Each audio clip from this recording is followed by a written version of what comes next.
Channel पर बता रहे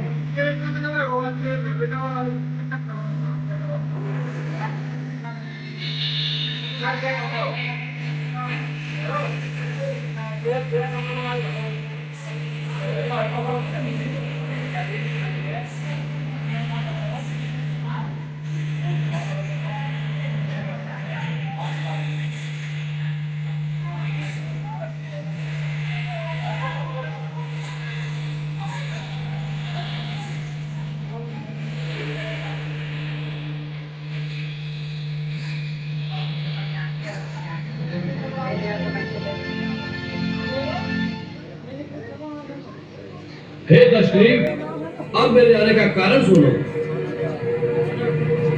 मैं आपके हित और भलाई के लिए श्री रघुवीर का दूत बनकर आया हूँ। महाराज, मेरे पिता से आपकी मित्रता थी, इसलिए भी मैं आपको भली सम्मति देने आया हूँ। आपका उत्तम कुल है, आप पुलस्त ऋषि के पौत्र हैं। आपने शिव जी और ब्रह्मा जी की पूजा करके उनसे बहुत से वर पाए हैं और आपने सब काम सिद्ध किए हैं। उसी शक्ति से आपने समस्त लोकपालों को भी जीत लिया है, परंतु फिर आपने किसी संदोष अथवा कुमति के कारण उन शक्तियों का दुरुपयोग करके ऋषि, देवता, गंधर्व, अप्सरा, नाग, यश और राजाओं का बड़ा अपराध किया है। उसी राजबल से अंधे होकर आप अब जगत जननी सीता जी को हर लाए हैं।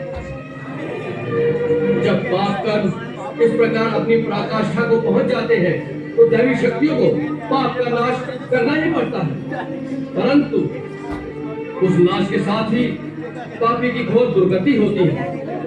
उसका अंत बड़ा भयानक होता है और मृत्यु उपरांत उसकी दशा अत्यंत दुखदायी होती है। आपके पाप आज आपको उसी सीमा पर ले आए हैं। मैं आपके हित के लिए आपको यही परामर्श देने आया हूँ कि यही एक ऐसा क्षण है जब आप चाहे तो श्री राम से क्षमा मांगकर उनकी शरण में चले जाएं। श्री राम की यह आन है कि सच्चे हृदय से शरण में आने वाले के दोषों को नहीं देखते। जिसने शरण में आकर पुकारा कि मेरी रक्षा कीजिए प्रभु, मेरी रक्षा कीजिए, ऐसी आर्त पुकार सुनते ही प्रभु अपने शरणागत को अभय प्रदान कर संसार के समस्त दुखों से मुक्त कर देते हैं। उनके बाणों में तीनों लोगों को एक साथ भस्म कर देने की शक्ति होते हुए भी वो एक सच्चे वीर की भांति दया को नहीं छोड़ते। इसलिए आप मेरी मानिए, इसी समय गले में कुल्हाड़ी डालकर और दांतों में तिनका दबाकर अपने समस्त कुटुंबियों के साथ श्री राम की शरण में जाकर माता जानकी को बड़े आदर के साथ उनके पति को लौटा दे। श्री राम ऐसे उदाहरण से मालूम है कि आपके क्षमा शब्द कहने से पहले ही वो आपको क्षमा कर देंगे। अच्छा, हमारी क्षमा मांगने पर वे हमें क्षमा कर देंगे, इस बात का तुम हमें विश्वास दिलाते हो? हम सीता को लेकर अपने कुटुंब सहित दांतों में तिनके दबाए उनसे क्षमा मांगने के लिए इतनी दूर उनके शिविर तक जाएं और वे हमें क्षमा न करें और बंदी बना ले तो सारा जग हम पर हंसेगा। इस बात का विश्वास हमें कैसे? महाराज रावण, प्रभु पर विश्वास रखना ही पड़ता है। जिसे प्रभु पर पूर्ण विश्वास नहीं होता उसे प्रभु की प्राप्ति कभी नहीं हो सकती। आपको आश्वस्त करने के लिए मैं इतना बता दूं कि जब वानर सेना ने सुसज्जित होकर लंका को चारों ओर से घेर लिया और सब लंका पर धावा बोलने के लिए श्री राम प्रभु की आज्ञा की प्रतीक्षा कर रहे थे, तो उस समय उन करुणा के सागर ने मुझे बुलाकर स्वयं कहा कि जाओ रावण से जाकर कहो कि मैं युद्ध की ज्वाला में लंका की निर्दोष प्रजा की आहुति नहीं देना चाहता। यदि वो जानकी को पूरे सम्मान के साथ मेरे हवाले कर दे तो मैं अभी उसे क्षमा कर दूंगा और लंका से वापस चला जाऊंगा। मैं शांति चाहता हूँ, तुम मेरे शांति दूत बनकर महाराज रावण के पास जाओ।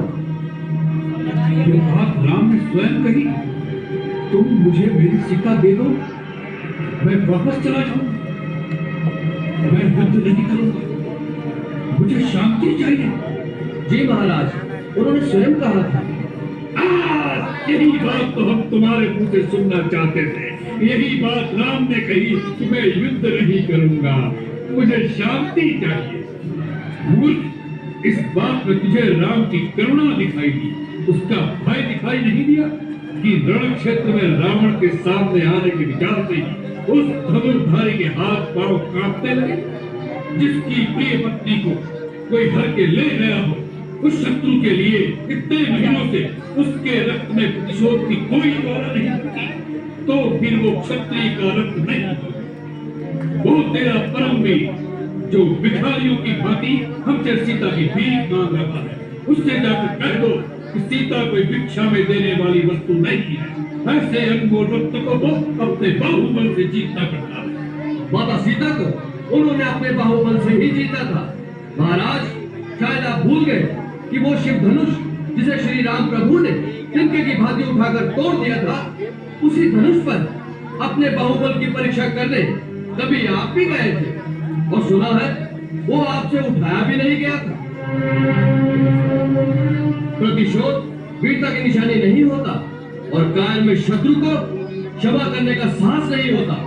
इन दंत कथाओं में क्या रखा है मूर्ख वानर? तुमने कहा था तुम्हारे पिता हमारे विकृत हैं, परंतु अपने कुल का परिचय नहीं दिया तुमने। महाराज, देवराज इंद्र के पुत्र महाराज बाली का मैं पुत्र हूँ। मेरा नाम अंगद है। मैंने ऐसी भी एक दंत कथा सुनी है कि मेरे पिता महाराज बाली ने एक बार रावण नाम के किसी प्राणी को अपनी पूंछ में बांधकर कई पर्वतों पर घूमते रहे थे। यह वही बाली है जिन्होंने अमृत मंथन के समय समुद्र को मथने में सहायता की थी। तुम वानराज बाली के पुत्र हो, उनकी हमारी